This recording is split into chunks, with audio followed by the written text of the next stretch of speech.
सल्तनत उस्मानिया खत्म होने के बाद तुर्की में जो बादशाह बनाया गया अंग्रेजों की तरफ से, उसका नाम क्या था? मुस्तफा कमाल बादशाह। उसने तकरीबन 10-11 साल हुकूमत किया, पूरे इस्लाम को खत्म करने के लिए एड़ी चोटी का जोर लगा।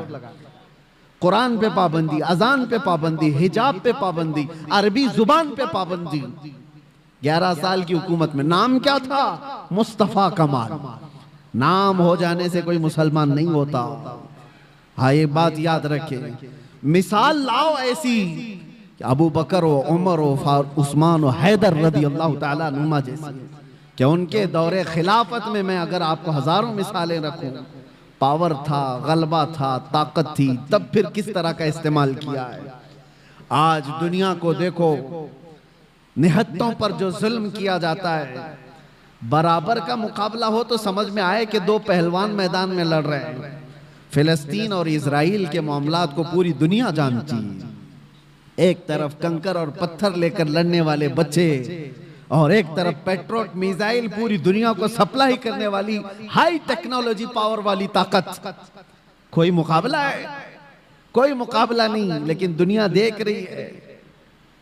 और हकीकत में बताऊं, हक और बातिल के मामलात जब भी टकराए ना, बराबरी कभी हुई नहीं, बराबरी हुई नहीं। एक तरफ 82 लोग हैं और एक तरफ 22,000 का लश्कर। करबला के मैदान 82 का डबल कर दो, ट्रिपल कर दो, 4 गुना कर दो, समझ में आए कि ये लोग डबल थे, ये ट्रिपल थे। नहीं, अरे कितने गुना ज्यादा। 80 लोगों के मुकाबले में अगर 22,000 आए तो कोई कंपैरिजन हो सकता है? कोई मुकाबला है इनका? लेकिन हक और बातिल की लड़ाई हमेशा ऐसी रही। और दूसरी एक मिसाल आपको बताऊं, सलाहुद्दीन अय्यूबी की। एक ऐसी जंग लड़ा उस मर्द मुजाहिद ने कि सारी सलीबी ताकतें जमा हो गई थी और 4 लाख की फौज जमा हो गई। 4 लाख की फौज सलीबियों के पास। अगर 4 लाख इंसान खड़े कर दिए जाए ना, तो सरों का समंदर नजर आएगा आपको, सरों का समंदर होगा। और उस वक्त सलाहुद्दीन अय्यूबी के सामने ऐसा चैलेंज था, बिखरी टूटी हुई सब फौज मिलाने के बाद सलाहुद्दीन के पास सिर्फ 12,000 का लश्कर था। 12,000 का मुकाबला 24,000 से हो तो समझ में आए, 48,000 से हो तो समझ में आए, लेकिन 12,000 का मुकाबला 4 लाख से होने वाला है। एग्रीमेंट साइन कर लो, सुलह करके खत्म करके चले जाओ। सलाहुद्दीन ने अपने फौजियों से पूछा, क्या इरादा है तुम्हारा?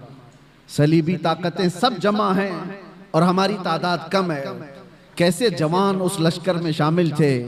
अपने सिपह सालार से कहते हैं, सलाहुद्दीन, अगर रसूलुल्लाह सल्लल्लाहु अलैहि वसल्लम के सहाबा तादाद देखकर मैदान में उतरते थे तो हम भी देखकर उतरेंगे, और अगर वो अल्लाह और उसके रसूल के भरोसे उतरते थे तो हम भी उनके नक्शे कदम पर अल्लाह और रसूल के भरोसे उतरे। हमने तादाद नहीं देखी, तादाद नहीं देखी, अल्लाह की मदद आई। और तारीख लिखने वाले अंग्रेज लोग हैं, ईसाई लोग हैं, किताबें आज भी मार्केट में मिल जाएंगी आपको। ये 4 लाख का मुकाबला जो 12,000 से हुआ था, तारीख की एक ऐसी जंग है। अंग्रेज मुअर्रिख लिखते हैं कि सलाहुद्दीन को और उनकी फौजों को क़यामत तक फरामोश नहीं कर सकते सलेबी लोग, इसलिए कि उस जंग में इसने छींतरे उड़ा दिए थे और टुकड़े टुकड़े कर दिए थे, सबको बिखेर दिया था। लोग अपनी जानें बचाकर निकल गए, मुफाहमत पर आ गए।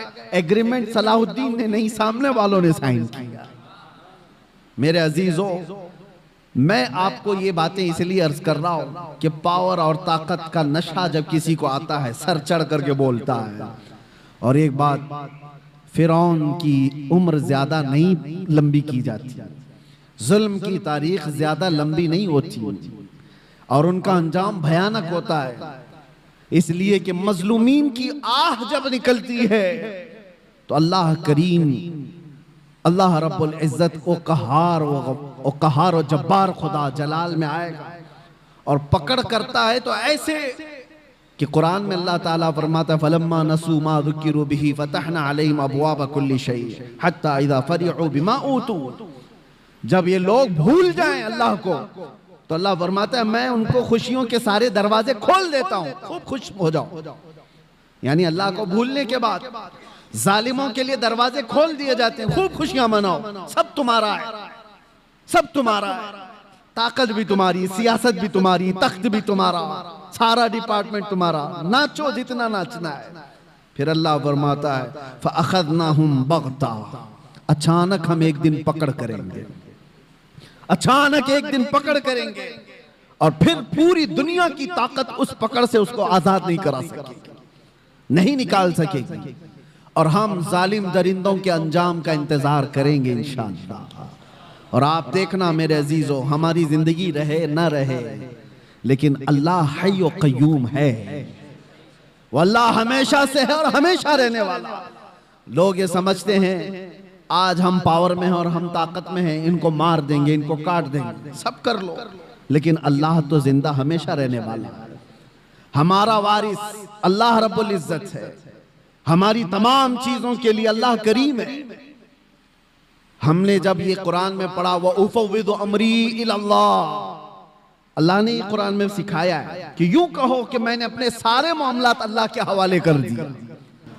मेरे आका करीम सल्लल्लाहु तआला अलैहि वसल्लम की जिंदगी पाक, हुजूर पाक सल्लल्लाहु तआला अलैहि वसल्लम के अपने वालिदैन के अदब की जो मिसाल मिलती है, हुजूर के वालिदैन तो बहुत जल्दी इंतकाल कर चुके, लेकिन फिर भी हदीस में मिलता है उस वक्त नहीं जब मेरे आका सल्लल्लाहु अलैहि वसल्लम का बचपन था, उस वक्त की बात जब मदीने तैयबा में इस्लामी हुकूमत इस्टेब्लिश हो चुकी है, कैसर और किसरा थर्रा रहे हैं, हुजूर के नाम से कांप रहे हैं, जिस जगह सहाबा चले जाएं, उस वक्त जब गलबा था, गलगला था, नबी पाक सल्लल्लाहु अलैहि वसल्लम सहाबा के साथ बैठे, एक बूढ़ी औरत आती है, हुजूर खड़े हो जाते हैं और खड़े हो गए, सहाबा चौंक गए। मेरे आका सल्लल्लाहु अलैहि वसल्लम ने अपनी चादर निकाली और बिछाया उस बूढ़ी खातून को बैठने के लिए। सहाबा ने पूछा, ये वो सरवरे किश्वरे रिसालत है, सैयदुल अंबिया है, जिसके कदमों को माथा लगाकर जिब्राइल बोसा देते हो, वो किसी बूढ़ी के लिए खड़ा हो जाए?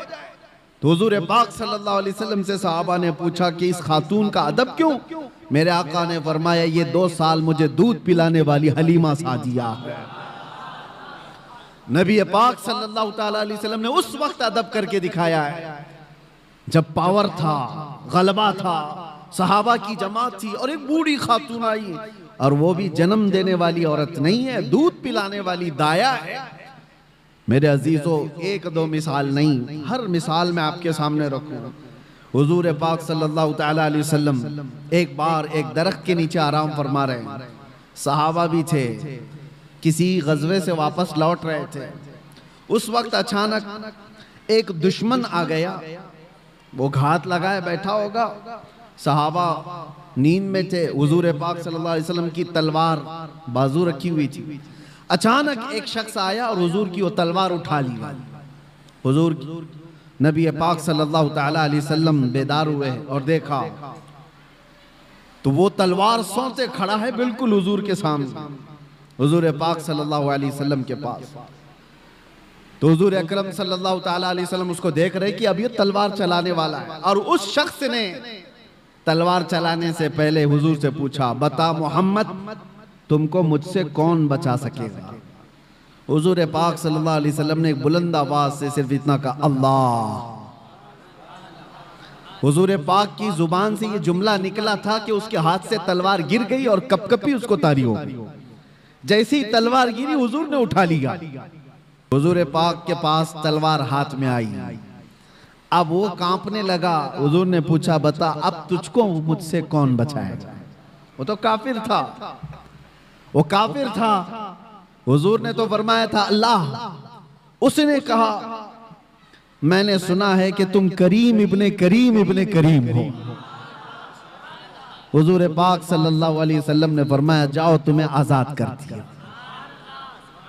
तो वो आजाद होकर के गया थोड़ी ना, बल्कि कहा कि ला इलाहा इल्लल्लाह मुहम्मदुर रसूलुल्लाह, और अपनी कौम में आकर के बताया, मैंने एक ऐसे रहमदिल इंसान को देखा है, जब उसके हाथ में पावर आ गया तो उसने तलवार चलाने की बजाय मुझे मुस्कुरा करके आजाद किया है। मेरे अजीजों, ये आसान बात नहीं, इंसानी फितरत तो ऐसी है कि पावर का इस्तेमाल हर आदमी अक्सर गलत कामों में इस्तेमाल करता है। वो सिर्फ रसूलुल्लाह की जात है, वो यकीनन हमारे लिए कायदे कुल हैं, हमारे लिए नमूने अमल है।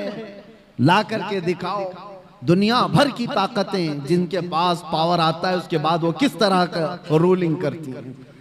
थोड़े दिनों की बात है, मैंने उस वक्त देखा, पढ़ने के मेरे मुताले में एक चीज आई थी। हज़रत अबू जुंदल एक सहाबी हैं, मक्का में गिरफ्तार हुए थे, कैदी बन गए काफिरों के साथ, और तकरीबन जानते हो 16 साल इन्होंने काफिरों की कैद में गुजारे।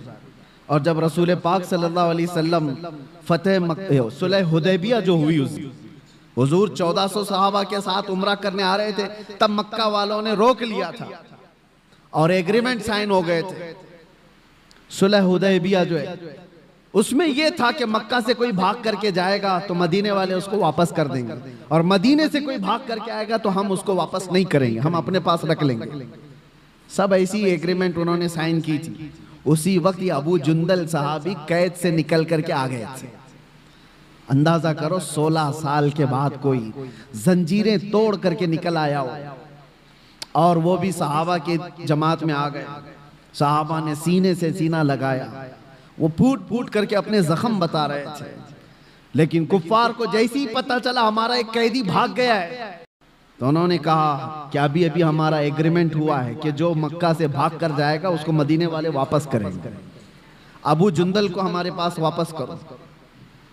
सहाबा सब खड़े हो गए कि इस मजलूम को हम वापस कैसे करेंगे, जंग कर लेंगे। सबकी नजरें हुजूर पाक की तरफ थी कि हुजूर क्या फैसला फरमाए। अबू जुंदल अपने जख्म दिखा दिखा करके सहाबा से कह रहे थे, इनके पास वापस भेजोगे मुझे बहुत मारेंगे। तो मक्का के कुफार और मुशरिकीन को हुजूर ने कहा कि अब वो आ गया, छोड़ दो, अभी तो हमारी एग्रीमेंट साइन नहीं हुई। तो उन्होंने एग्रीमेंट को खत्म कर दिया और कहा कि अगर ये हमको वापस नहीं किया जाएगा तो हम एग्रीमेंट भी नहीं करेंगे।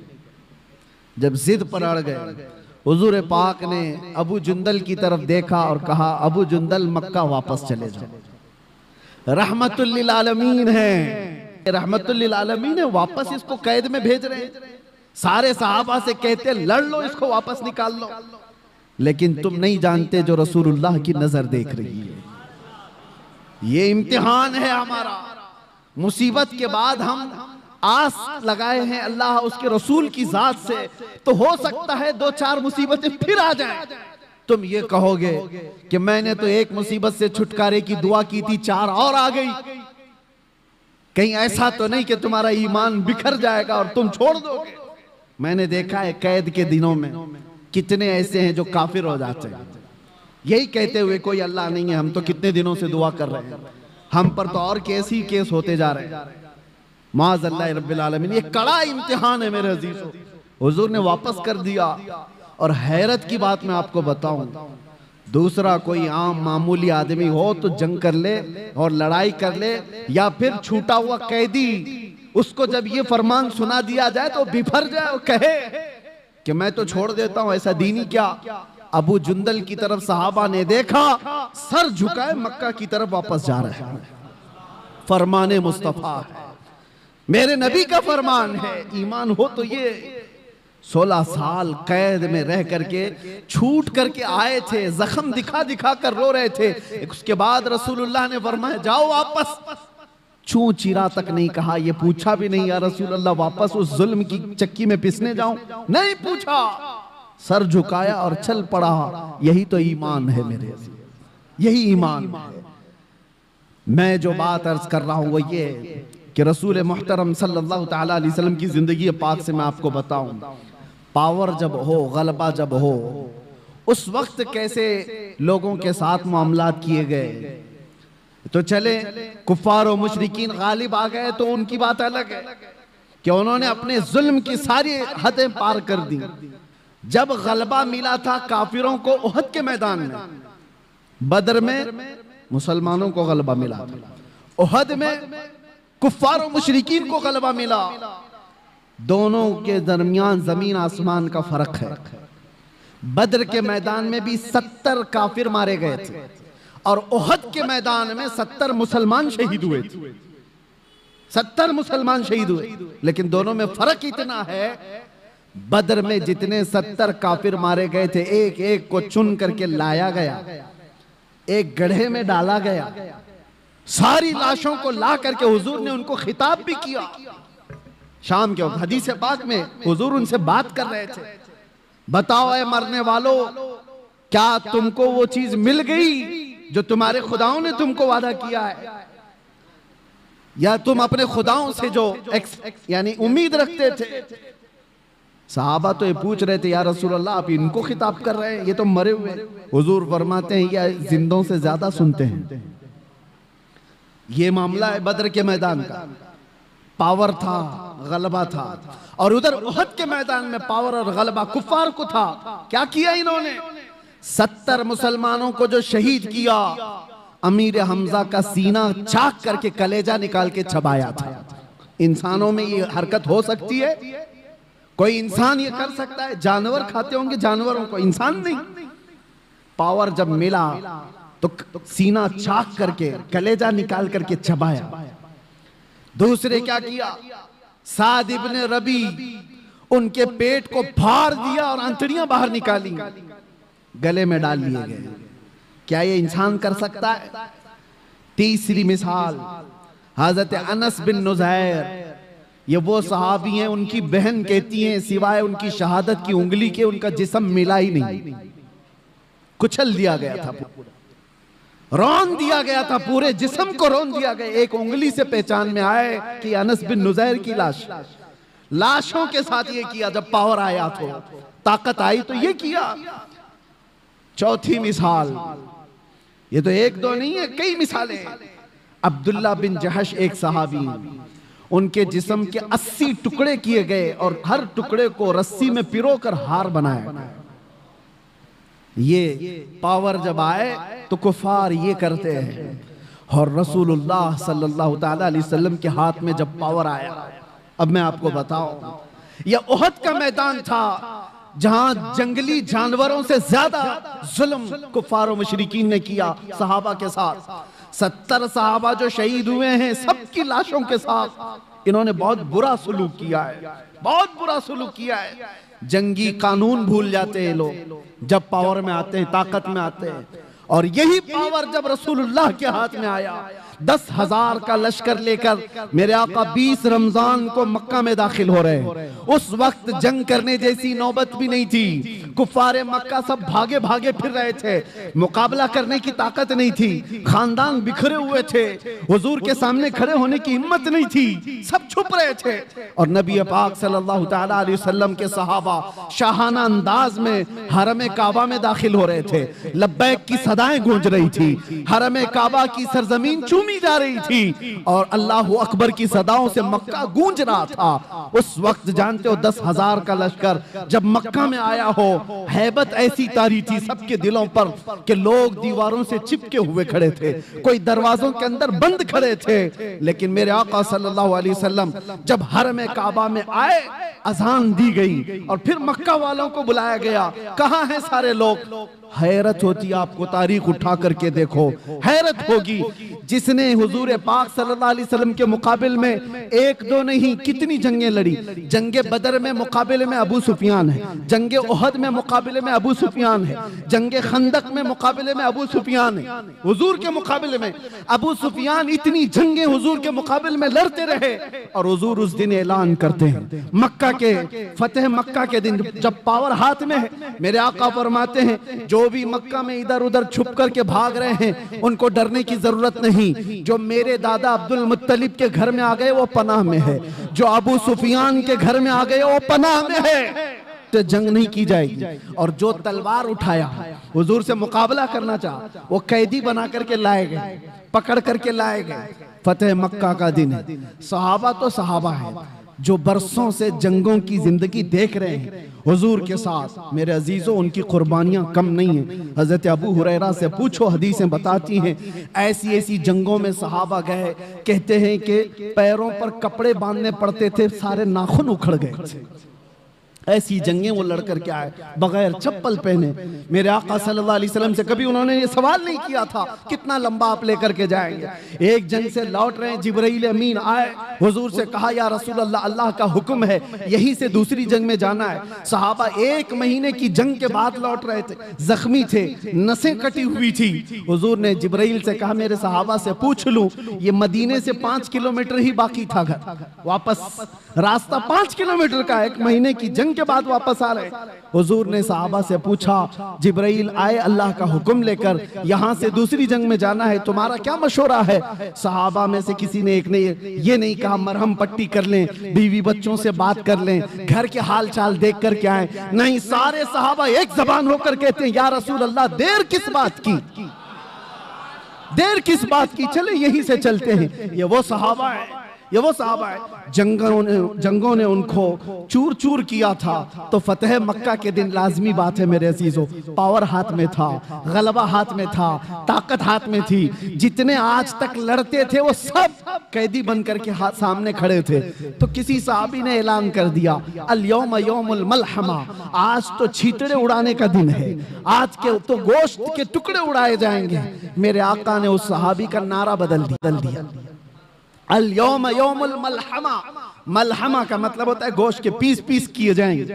हुजूर ने उनकी जुबान को बदल दिया और कहा ना ला, अल यौम यौमुर रहमा, आज का दिन तो रहमत का दिन है, आज का दिन तो रहमत का दिन है। लाओ दुनिया में ऐसी मिसाल, पावर में आ जाए, ताकत में आ जाए, तब वो माफ करता। ये जालिम कुत्ते क्या समझते हैं, जिनके हाल चाल ये है कि छोटी सी ताकत के मालिक बन गए तो निहत्तों पर जुल्म करते हो। अपने बराबर की ताकतों से लड़ने की तो इनके अंदर हिम्मत नहीं है। ये लड़ना चाहे तो लड़े ना, जो आज पावरफुल ताकतें हैं ये आपस में क्यों नहीं लड़ते? इजराइल को लड़ना है तो चाइना से जाके लड़ ले, कोरिया से लड़ ले जो बैठा हुआ है। जिनके पास पावर है उनसे क्यों नहीं लड़ते? इनको पता है हेकड़ी निकल जाएगी। लड़ना है तो उन गरीब निहत्तों से जिनके पास सब्जी काटने की चाकू भी नहीं, जिनके पास बीमार हो जाए तो दवाई की गोली भी नहीं, उनसे लड़ना है। इसको ताकत नहीं कहते, इसको दुनिया की सबसे बड़ी बुज़दिली कहते हैं, सबसे बड़ी बुज़दिली।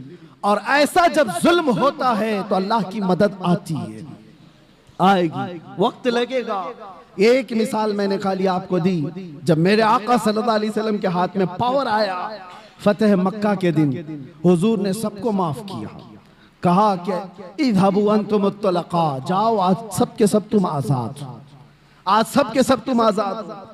एक बात बताता हूं, सफवान बिन उमैया एक ऐसा शख्स है मक्का का, इसने हुजूर के कत्ल का मंसूबा बनाया था, और वो भी हतीम काबा में बैठकर। बहुत पैसे वाला था, ताकत वाला था। क्यों बनाया था? इसलिए कि इसके बाप को जंगे बदर में मार दिया गया, सफवान के बाप को मार दिया गया। तो हतीम काबा में बैठ करके सोचा किसी किराए के कातिल को ले लो। तो किराए का कातिल कौन मिला? देखा सेम इश्यू होना चाहिए, दूसरे के पास भी ऐसी इंतकाम की आग जल रही हो, मोहम्मद सल्लल्लाहु अलैहि वसल्लम से बदला लेने की। उमैर बिन वहब नाम का एक शख्स मिल गया, जिसका बेटा हुजूर के पास कैदी था। जंगे बदर में जो 70 कैदी थे उसमें एक कैदी उमैर बिन वहब का बेटा था। सफवान ने बुलाया उमैर को, कहा जितना पैसा चाहे उतना दे दूंगा, तेरे सारे कर्जे मैं चुका दूंगा, तलवार मैं दूंगा, जाओ मदीने और मोहम्मद का कत्ल करके आओ सल्लल्लाहु अलैहि वसल्लम। उमैर तैयार हो गया, तलवार लेकर मदीने आ गया। और उमैर को सब पहचानते थे। उमैर का एक लक़ब था शैताने कुरैश, आग भड़काने वाला आदमी। हजरत उमर की नजर पड़ गई, मस्जिद नबवी के बाहर ही खड़े थे, और हजरत उमर ने जो लफ्ज कहा, लोग मुझे ताना मारते हैं कि बार बार आप ये जुमला क्यों कहते हैं। सुनो, उमर इब्ने खत्ताब का जुमला हदीस में है, आपने जैसी उमैर बिन वहब को देखा तो क्या कहा, खुजू हाजल कल्ब, पकड़ लो इस कुत्ते को। ये मेरा जुमला नहीं है, उमर इब्ने खत्ताब का। हाँ, अगर हमारी जुबान से कुत्ता निकलता है तो वो बराबर जगह के लिए निकलता है। तो उमैर बिन वहब को पकड़ने के लिए उमर इब्ने खत्ताब ने कहा, पकड़ लिया, गर्दन में गमछा डाल करके घुमाया और फिर हुजूर पाक सल्लल्लाहु अलैहि वसल्लम मस्जिद नबवी में अंदर से जाकर के पूछा, आका वो उमैर बिन वहब आया है, क्या करूं उसका, आप हुक्म दें तो वही निपटा दूं उसको। जंगे बदर को भड़काने वाला वही आदमी था। हुजूर ने फरमाया आने दो अंदर। अंदर जब उमैर बिन वहब आया तो हुजूर ने पूछा क्यों आए हो? उसने कहा बस बेटे की खैर खैरियत पूछने आया हूं। हुजूर ने फरमाया सच बताओ क्यों आए हो? कहा नहीं बस यही मेरा बेटा आपके कैद में हालचाल मालूम करने आया। हुजूर ने फरमाया बेटे की खैर खैरियत लेने के लिए तलवार लेके तो नहीं आते? तो उसने तलवार फेंक दी। कहा क्या फायदा इस तलवार का, तलवारें हमारे पास थी बदर में, फिर भी हम नहीं जीत पाए ना। हुजूर जलाल में आए, कहा बातें मत बनाओ उमैर, वो बात बोलो जो सफवान के साथ हतीमे काबा में करके आए हो। वो बात बताओ जो हतीमे काबा में बैठ करके तुम करके आए हो। बस अब क्या था, उमैर बिन वहब का जिस्म कांपने लग गया।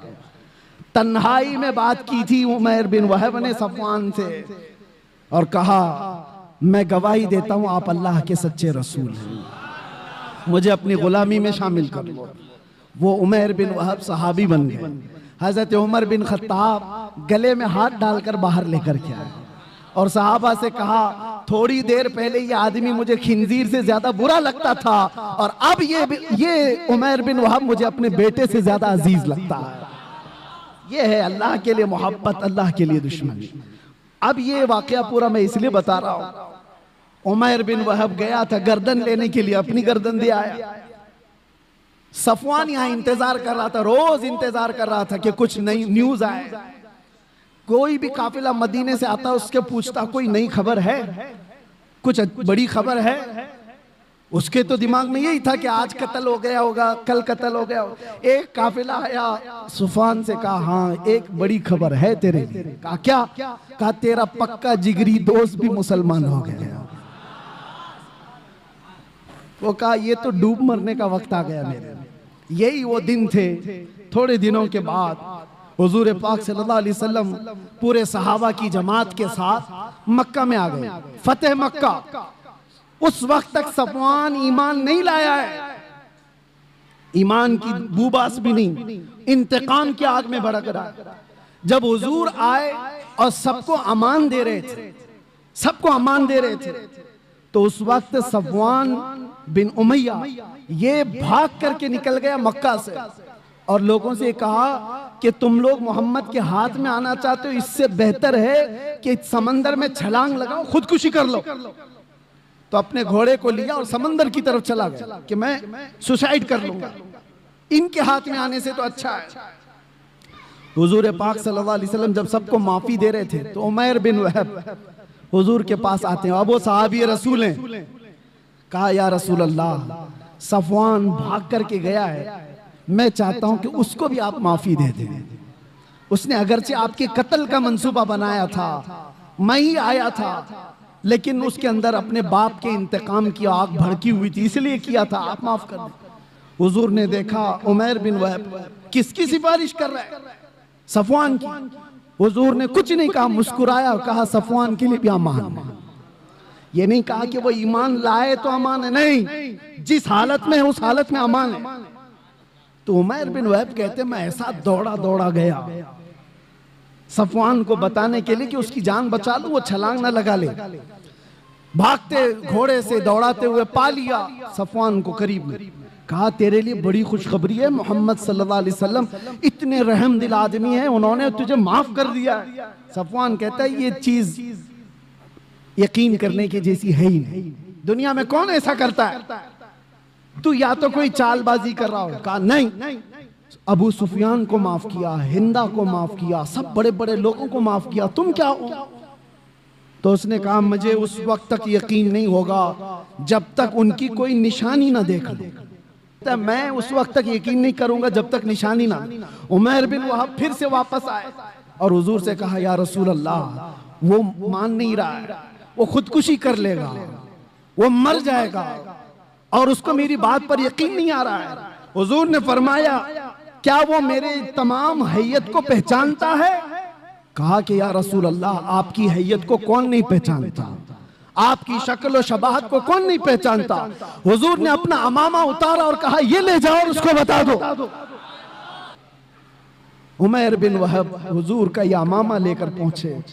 देखते ही सफवान पहचान गए ये रसूलुल्लाह का अमामा।